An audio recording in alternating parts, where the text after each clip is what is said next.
Assalamualaikum warahmatullahi taala wabarakatuh. Selamat sejahtera. Bertemu lagi kita pada hari ini bersama saya Cikgu Akmi dari Sekolah Kebangsaan Kemumin Kota Baru Kelantan. Jadi untuk topik Sains Tahun 5 pada hari ini, saya akan sama-sama membincangkan satu topik iaitu haba. Okey, murid-murid sekalian, di akhir sesi pembelajaran pada hari ini diharapkan semua murid dapat menyatakan maksud haba dan suhu. Okey, jadi hari ini kita semua kena tahu maksud haba dan suhu. Yang kedua, murid diharapkan dapat menyukat takat didih dan takat beku air, tapi untuk hari ini kita tak jalankan eksperimen. Mungkin hari ini sekadar pendedahan kepada maksud takat didih dan takat beku air. Dan yang ketiga ialah mengitlak bahawa bahan menjadi panas apabila mendapat haba dan menjadi sejuk apabila kehilangan haba. Okey, jadi kita akan sama-sama kupas tajuk haba sepanjang sesi pembelajaran kita pada hari ini. Jadi apa itu haba? Sekarang kalau setiap hari kita ke sekolah, kita ke mall, kita perlu ambil bacaan suhu, letak di dahi, kemudian kita sukat, oh, Fahrenheit 36.9. Okey. Apa itu haba? Kenapa kita kena gunakan termometer? Jadi hari ini kita sama-sama perhatikan apakah maksud haba. Okey, jadi pada murid sekalian, maksud haba ialah suatu bentuk tenaga yang dipindahkan kerana terdapat perbezaan suhu. Okey, apa maksud haba? Satu bentuk tenaga yang dipindahkan kerana terdapat perbezaan suhu. Okey, kena hafal tu. Haba boleh dipindahkan melalui konduktor haba. Yang ni kita dah belajar semasa tahun 4 tahun lepas, konduktor haba. Okey, bahan-bahan yang boleh mengalirkan haba. Apa contoh konduktor haba yang baik? Ya, Hazim. Okey, konduktor haba yang paling baik ialah besi. Terima kasih. Seterusnya, apabila sesuatu objek menerima haba, ia akan menjadi panas. Macam mana ya? Okey, maksudnya macam ni. Apabila kita kenakan api pada suatu objek, contohnya kita ambil lighter dan kita kenakan bakar sudu besi, maka sudu tu akan jadi panas. Kenapa? Kerana sudu besi itu mendapat haba daripada api pada pemetik api tadi. Seterusnya, apabila suatu objek kehilangan haba, ia akan menjadi sejuk. Siapa boleh bagi situasi macam mana suatu objek itu kehilangan haba? Damia. Okey. Kita biarkan air kopi yang panas di atas meja. Setelah beberapa ketika, air kopi tadi yang panas menjadi sejuk. Kenapa air kopi tadi menjadi sejuk? Kerana air kopi tersebut telah kehilangan haba. Okey, seterusnya, suhu. Okey, inilah yang saya tunjukkan tadi. Apabila saya menggunakan termometer tadi dan menyukat suhu badan saya, bacaan suhu yang ditunjukkan ialah 36.9. Okey, suhu yang ditunjukkan sebentar tadi merujuk kepada haba yang terdapat pada badan saya. Okey, jadi kita sama-sama saksikan maksud suhu. Okey, suhu ialah darjah kepanasan atau kesejukan sesuatu bahan. Okey. Semakin tinggi suhu sesuatu bahan, semakin panas bahan itu. Ya ke?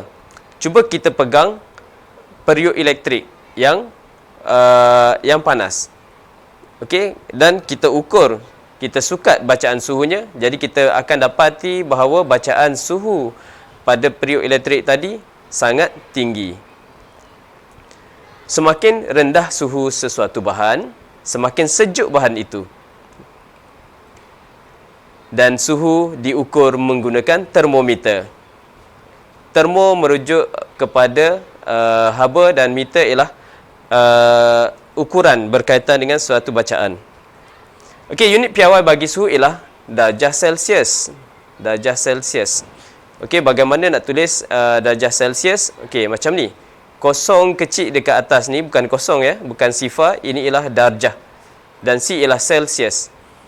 Jadi jangan tersilap. Kalau orang tanya berapa suhu awak pun cakap darjah 5. Salah tu. Okey, darjah Celsius. Dan C ialah Celsius. Okey, seterusnya termometer. Jadi di tangan saya ni ada satu termometer digital yang biasa kita guna sekarang. Okey, setiap pagi nak ke sekolah, bila sampai di sekolah, cikgu-cikgu akan sukat suhu masing-masing. Okey, ini ialah termometer. Dan ini biasanya, dan ini satu lagi termometer yang kita guna di makmal. Okey. Kita akan bincang dengan lebih lanjut selepas ni. Termometer ialah alat piawai yang digunakan untuk mengukur suhu. Termometer mengandungi cecair yang akan mengembang dan mengecut apabila terdedah kepada suhu yang berbeza. Mungkin ada yang tertanya-tanya, macam mana termometer ni boleh digunakan untuk mengukur suhu? Ajaib kan? Okey, jadi perhatikan gambar ni. Apabila suhu bahan menurun, aras cecair di dalam termometer menurun kerana cecair tersebut mengecut. Ini ialah aplikasi berkaitan dengan haba terhadap bahan.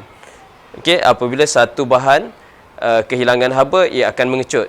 Apabila satu bahan menerima haba, ia akan mengembang. Jadi termometer makmal yang biasa digunakan ini mempunyai cecair di dalamnya. Termometer yang saya pegang ini, murid-murid, di dalamnya mengandungi sejenis cecair yang dinamakan merkuri. Okey, jadi merkuri di dalam termometer ini akan mengecut apabila ia kehilangan haba. Sebab tu bacaannya akan menurun. Okey, apabila merkuri ini diletakkan di dalam air panas, maka bacaannya akan meningkat. Kenapa bacaan pada termometer tersebut akan meningkat? Okey, bacaannya akan meningkat kerana cecair di dalam termometer ini mengembang. Jelas ya? Okey, teknik menggunakan termometer. Kita perlu menggunakan teknik yang betul supaya kita dapat mencatatkan bacaan suhu yang tepat. Okey, pertama sekali, apabila kita melakukan eksperimen di dalam bilik sains, okey, pertama sekali letakkan beaker yang berisi air di atas permukaan yang rata. Okey, tak boleh nak letak pada permukaan yang mungkin ada pada atas meja, kemudian terdapat buku teks, kemudian kamu letak di atas buku teks tersebut. Okey, jadi mungkin dia akan mengganggu perjalanan eksperimen. Okey, letakkan beaker yang berisi air di atas permukaan yang rata. Langkah yang kedua, pegang bahagian atas termometer secara menegak. Okey, kita ada termometer, pegang secara menegak. Okey, pegang secara tegak. Okey, dan peringatan di sini, jangan pegang berbuli termometer ya. Okey, termometer ni terdiri daripada batang dan bahagian bawahnya kita panggil sebagai berbuli. Okey, kita tak boleh pegang bahagian berbuli ni. Okey, kenapa ya? Kenapa Mujib kita tak boleh pegang bahagian berbuli ni? Okey.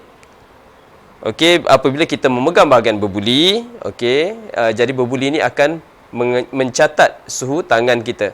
Jadi sedikit sebanyak bacaan pada termometer tersebut akan terganggu. Seterusnya, langkah yang ketiga, masukkan termometer ke dalam beaker.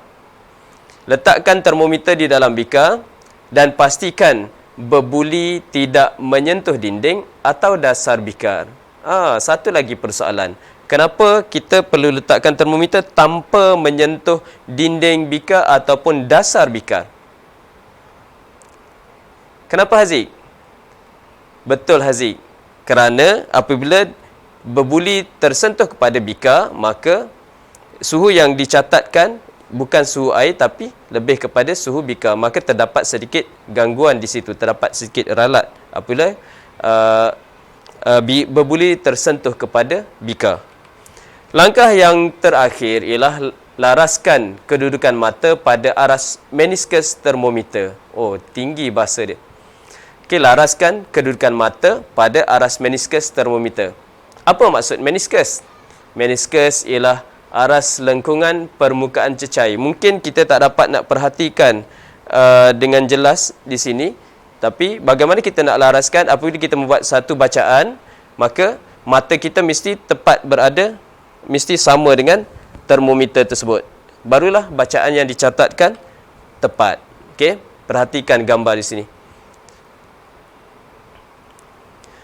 Okey, seterusnya, cara mengambil bacaan suhu. Okey. Okey, terdapat dua jenis termometer yang mungkin digunakan di makmal sekolah masing-masing. Terdapat setengah sekolah yang mempunyai termometer yang berisi alkohol di dalamnya. Dan satu lagi mungkin kebanyakan sekolah menggunakan termometer yang mempunyai mercury. Jadi boleh perhatikan kedua-dua gambar tersebut. Okey, kedudukan mata mesti setentang dengan aras meniskus. Perhatikan berapa bacaan suhu yang dicatatkan di dalam gambar tersebut. Okey, jadi terdapat 3 kedudukan mata. Okey, bahagian atas kedudukan mata terlalu tinggi. Adakah ini teknik yang betul? Nampak di sini. Okey, salah di situ. Okey, perhatikan kedudukan mata yang kedua berada tepat dengan bacaan 30 darjah Celsius. Okey, adakah ini kedudukan yang betul? Ya, ini ialah kedudukan yang paling tepat untuk kita mencatatkan bacaan suhu. Dan tengok pada bahagian mata yang bawah, kedudukan mata terlalu rendah. Okey, maka ini akan mengganggu bacaan suhu. Ia akan mengganggu kita mendapatkan bacaan suhu yang tepat. Okey, jadi murid sekalian, pastikan apabila kita membuat bacaan pada termometer, pastikan kedudukan mata kita mesti setentang dengan aras meniskus. Perhatikan gambar yang kedua. Okey, murid ini menggunakan termometer yang mempunyai cecair merkuri di dalamnya. Perhatikan lengkung. Ingin saya fokuskan di sini, perhatikan kepada lengkung yang ditunjukkan. Kalau perhatikan pada termometer yang mempunyai alkohol ini, lengkungannya melengkung ke bawah seperti huruf U. Jadi, di manakah bacaan yang paling tepat? Kita perlu ambil bacaan yang bahagian bawah sekali. Okey, perhatikan pula pada gambar rajah ini. Okey, termometer yang mempunyai cecair merkuri, lengkungannya seperti huruf N ataupun huruf U terbalik. Jadi, bacaan suhu yang tepat perlu dibuat pada lengkungan yang atas. Okey, jadi kedudukan mata yang betul mesti setentang dengan aras meniskus. Okey, jelas di situ. Pastikan lepas ni kita menggunakan teknik yang betul supaya eksperimen kita mendapat keputusan yang tepat. Seterusnya, menerima dan kehilangan haba. Setiap masa suhu di sekeliling kita, di persekitaran kita sentiasa berubah. Mengapa suhu itu sentiasa berubah? Kerana setiap objek ataupun persekitaran kita sentiasa menerima atau berlakunya kehilangan haba. Jadi untuk makluman semua murid, haba mengalir dari bahan yang lebih panas kepada bahan yang lebih sejuk. Oh, rupa-rupanya haba boleh mengalir. Macam mana haba mengalir? Haba mengalir melalui konduktor haba.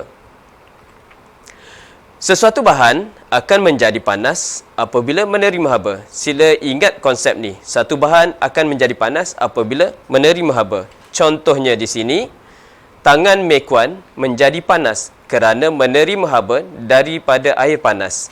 Okey, apabila Mekuan menyentuh gelas, satu gelas yang berisi air panas, maka tangan Mekuan menerima haba. Justeru tangan Mekuan akan terasa panas. Yang kedua, konsep yang kedua ialah sesuatu bahan menjadi sejuk apabila kehilangan haba. Satu bahan menjadi sejuk apabila kehilangan haba. Perhatikan gambar di sini. Okey, ini tangan Akmal. Akmal memegang segelas air yang berisi ais dan sudah pasti gelas itu berasa sejuk. Apabila Akmal memegang gelas tersebut, maka tangan Akmal menjadi sejuk. Kenapa tangan Akmal menjadi sejuk? Okey, kerana tangan Akmal telah kehilangan haba. Perubahan suhu air.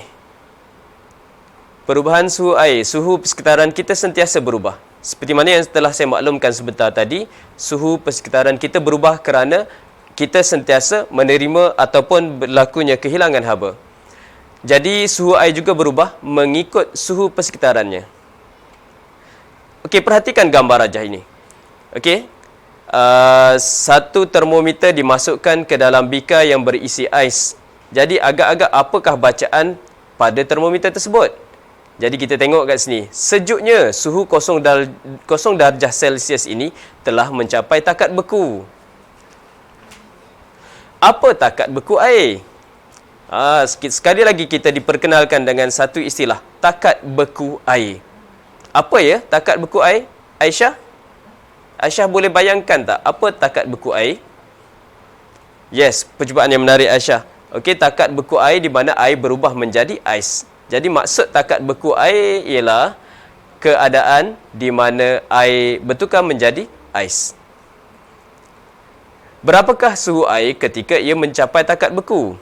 Menarik soalan ni. Berapa suhu air apabila air itu bertukar menjadi ais? Berapa ya? Ada yang ingin mencuba? Okey.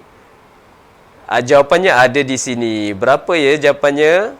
Nampak tak di sini? Okey, saya dah highlight dekat sini. Okey, betul. Suhunya ialah 0 darjah Celsius. Jadi kita boleh katakan ais yang berada di dalam peti ais di rumah kita ialah 0 darjah Celsius.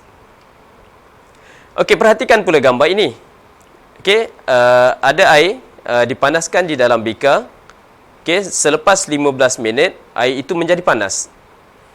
Sehingga kan gambar ni kata, okey, suhu sudah mencapai takat didih 100 darjah Celsius. Sebentar tadi kita diperkenalkan dengan takat beku air.